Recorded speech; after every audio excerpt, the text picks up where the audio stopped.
నేను doctor Anand Kumar Vaggam, consultant dermatologist, aesthetic physician, American board certified hair transplantation surgeon, KIMS hospitals, minister road, Secunderabad.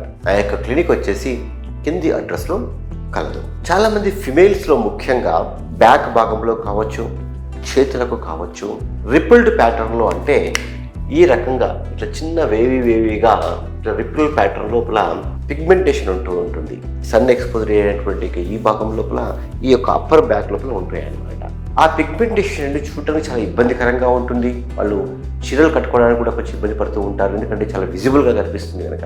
దాన్ని cover చేసుకోవడం కోసం కొందరు ఏం చేస్తుంటారంటే టాటూ కూడా వేయించుకుంటూ ఉంటారు. ఈ పిగ్మెంటేషన్ ఎందుకు ఫామ్ అవుతుంటుంది అంటే ఈ యొక్క పిగ్మెంటేషన్నే ప్రైమరీ క్యూటేనియస్ లోకలైజ్డ్ అమైలోయిడోసిస్ అని చెప్పేసి అంటూ ఉంటాం. అమైలోయిడోసిస్ ముఖ్యంగా రెండు రకాలు: సిస్టమిక్ అమైలోయిడోసిస్, క్యూటేనియస్ అమైలోయిడోసిస్. క్యూటేనియస్ అమైలోయిడోసిస్ అనేటువంటిది చర్మానికి మాత్రమే పరిమితం అవుతుంటుంది. ఇలాంటి లోపల ఉన్నటువంటి మన అవయవాలకు మాత్రం ఎఫెక్ట్ కాదు. చర్మంకు వచ్చేటువంటి యొక్క అమైలోయిడోసిస్ మళ్ళీ ముఖ్యంగా 3 రకాలుగా ఉంటుంది. ఒకటి మ్యాక్యులర్ అమైలోయిడోసిస్, రెండోది పాపులర్, మూడోది నాడ్యులర్. కొందరికి మ్యాక్యులర్, పాపులర్ రెండు కలిసి ఉంటుంది, అది బైఫేజిక్ అమైలోయిడోసిస్ అని అంటూ ఉంటాం. మరి ఎందుకు ఫామ్ అవుతూ ఉంటుందంటే ఇది జెనెటికల్ టెండెన్సీ వలన ఫిమేల్స్లో చాలా ఎక్కువ మందిగా చూస్తూ ఉంటాం. కొన్నిసార్లు 10% ఆఫ్ ఫీమేల్ ఫ్యామిలీలో కూడా రన్ అవుతూ ఉంటుంది అనమాట. ఇది ఎక్కువగా ఫ్రిక్షన్ వలన, స్కిన్కు ఇంజరీ వలన, అంటే కొందరు టవల్స్ తీసుకుని స్నానం చేసిన తర్వాత ఇలా వెనక్కి వేసుకుని బాగా గట్టిగా రాస్తూ ఉంటారు. కొందరు స్నానం చేయడానికి నైలాన్ స్క్రబ్స్ అని ఉంటాయి. నైలాన్ స్క్రబ్స్ వాడేసి వాటితో బాగా స్కిన్ని రాసి స్నానం చేస్తూ ఉంటారనమాట. అలాంటి వాళ్ళ లోపల ఈ యొక్క నైలాన్ స్క్రబ్స్ కావచ్చు, లోఫాస్ అని ఉంటాయి, లోఫాస్ వాడుతూ ఉంటారు కదా, వాటి వల్ల కావచ్చు. కొందరైతే చుండిపిండి వాడుతూ ఉంటారు. ముఖ్యంగా ఈ యొక్క బాత్ పౌడర్ దొరుకుతూ ఉంటుంది, గరుగ్గా ఉంటాయి చుండిపిండి. అలాంటి వాడి బాగా క్లీన్ చేసుకుంటే చర్మం బాగా శుభ్రంగా అవుతుందని చెప్పేసి భ్రమలో పడుతూ ఉంటారు. కానీ వాటి వలన స్కిన్కి మైక్రో ఇంజరీ అవ్వడం చేత ఎవరికైతే ఈ యొక్క జెనెటికల్ టెండెన్సీ ఉండి ఇలాంటివి వాడినప్పుడు దానితో పాటు సన్లైటు అండ్ ఆల్సో కొందరికి హాట్ వాటర్తో స్నానం చేసేటువంటి అలవాటు ఉన్నటువంటి వాళ్ళ లోపల ఇవన్నీ కలిసిపోయినప్పుడు చెప్పినటువంటి యొక్క ప్రదేశాల్లో అప్పర్ బ్యాక్లో కావచ్చు, హ్యాండ్స్లో కావచ్చు, కామన్గా కొందరికైతే లెగ్స్లో కూడా ఫామ్ అవుతూ ఉంటుందన్నమాట. అంటే ఫస్ట్ ఇనిషియల్గా చిన్న పిగ్మెంటేషన్ చేంజెస్ మాత్రమే వస్తాయి, అప్పుడు దాన్ని మ్యాక్యులర్ అంటామన్నమాట. సో ఇది చూడడానికి మాత్రమే నలుపుగా ఉంటుంది, పిగ్మెంటేషన్ ఇబ్బంది పడుతుంటుంది, నల్లగా డార్క్గా ఉంటుందన్నమాట. ఆ స్టేజ్ నుంచి వాళ్ళు అలానే వదిలేస్తారనుకోండి, అది ఇంకా హాట్ వాటర్ బాత్ కానీ, నైలాన్ స్క్రబ్స్ కానీ, తర్వాత ఈ టవల్స్ వాడేసి ర్యాపిడ్గా తుడుచుకోవడాలు కానీ అవన్నీ కంటిన్యూ చేశారనుకోండి, వితౌట్ సన్ స్క్రీన్ వాడకుండా అట్లే కంటిన్యూ చేస్తే అది మ్యాక్యులర్ నుంచి పాపులర్కి వెళ్తుంది. పాపులర్ అంటే స్కిన్ పైన చిన్న బొడిపిల్లాగా ఫామ్ అవుతూ ఉంటాయి, అవి చాలా దురద పెడుతూ ఉంటాయి అన్నమాట. సో ఈ జబ్బులో వచ్చినప్పుడు రెండు ప్రాబ్లమ్స్ ఉంటాయి. ఒకటి చూడడానికి నలుపుగా ఉంటుంది, రెండోది ఈ స్టేజ్లోకి వెళ్ళినప్పుడు బాగా దురద పెడుతూ ఉంటుంది అనమాట.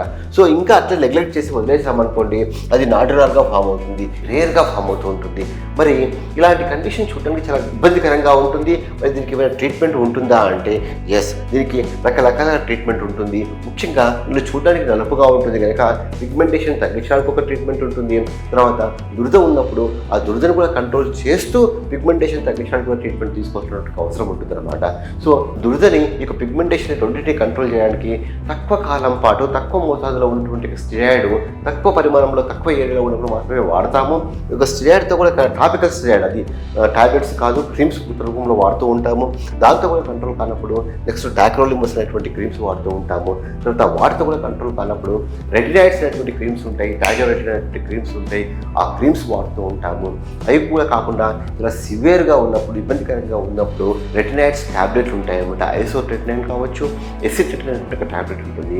ఆ ట్యాబ్లెట్ కూడా కొన్ని టెస్టులు చేసిన తర్వాత ముఖ్యంగా ఈ యొక్క పాపులర్ అండ్ నాడ్యులర్ అమైలోయిడోసిస్ లోపల ట్యాబ్లెట్ వాడినప్పుడు మంచి ఫలితాలు ఉంటాయి అన్నమాట. అంతేకాకుండా దురద పెట్టినటువంటి పాపులర్ అమైలోయిడోసిస్ లోపల ఫోటోథెరపీ కూడా ఇస్తూ ఉంటాము. కొన్నిసార్లు స్మాల్ ఏరియాలో ఉన్నప్పుడు ఎగ్జైమర్ లేజర్ కూడా చేయడం జరుగుతూ ఉంటుంది అనమాట. ఈ ఫోటోథెరపీ ప్లస్ రెటినైడ్ కాంబినేషన్ కూడా బాగా వర్క్ అవుతుంది. దురద అనేటువంటి చాలా బ్రహ్మాండంగా తగ్గిపోతూ ఉంటుంది. సో ఇవన్నీ తగ్గినప్పటికీ కూడా ఈ నలుపు తగ్గకుండా డార్క్ ప్యాచెస్ అలానే ఉన్నప్పుడు వాటికి కెమికల్ పిల్స్ చేస్తూ ఉంటాము. ఈ కెమికల్ పిల్స్ లోపల గ్లైకోలిక్ యాసిడ్ పిల్స్ కావచ్చు, trichloroacetic acid peels, combination body chemical peels కూడా ఉంటాయి. అవి కూడా చేస్తూ ఉంటాం. అవే కాకుండా లేజర్స్ కూడా చేసే మంచి ఫలితాలు వచ్చేటువంటి అవకాశాలు ఉంటాయి. ఫ్రాక్షనల్ CO2 లేజర్ కావచ్చు, తర్వాత ఎన్డీఆర్ లేజర్. ఎన్డీఆర్ లేజర్ లోపల కన్వెన్షనల్గా ఉన్నటువంటి నానో సెకండ్ లేజర్ టెక్నాలజీ కాకుండా లేటెస్ట్గా వచ్చినటువంటి పికో సెకండ్ లేజర్తో కూడా అమెరాలిసిస్ను ట్రీట్ చేయొచ్చు. ముఖ్యంగా పిగ్మెంటేషన్ పార్ట్, దురద ఉన్నటువంటి పార్ట్ మాత్రము మెడిసిన్స్తో తగ్గిపోతూ ఉంటుంది. కాకపోతే పిగ్మెంటేషన్ ఉన్నటువంటి పార్ట్కు మాత్రము ఫ్రాక్షనల్ CO2 లేజర్ కానీ ఎన్డీఆర్ లేజర్ కానీ some times fractional CO2 laser plus NDR laser రెండు కాంబినేషన్లో కూడా ట్రీట్ చేసినప్పుడు పిగ్మెంటేషన్ అనేటువంటిది ఈ అమైలాయిడ్ అనేటువంటి డిపాజిట్స్ ఉంటాయి ముఖ్యంగా చర్మం లోపల. అవి ఆ యొక్క డిపాజిట్స్ అనేటువంటివి పాపిలరీ డెర్మిస్లో ఈ కారణాల చేత చిన్న చిన్న హైలిన్ మెటీరియల్ అనేటువంటి డిపాజిట్లు ఫామ్ అవుతూ ఉంటాయి అనమాట. ఆ యొక్క డిపాజిట్లని ట్రీట్మెంట్ ద్వారా మనము వాటిని తగ్గించేటువంటి అవకాశాలు అధికంగా ఉంటాయి.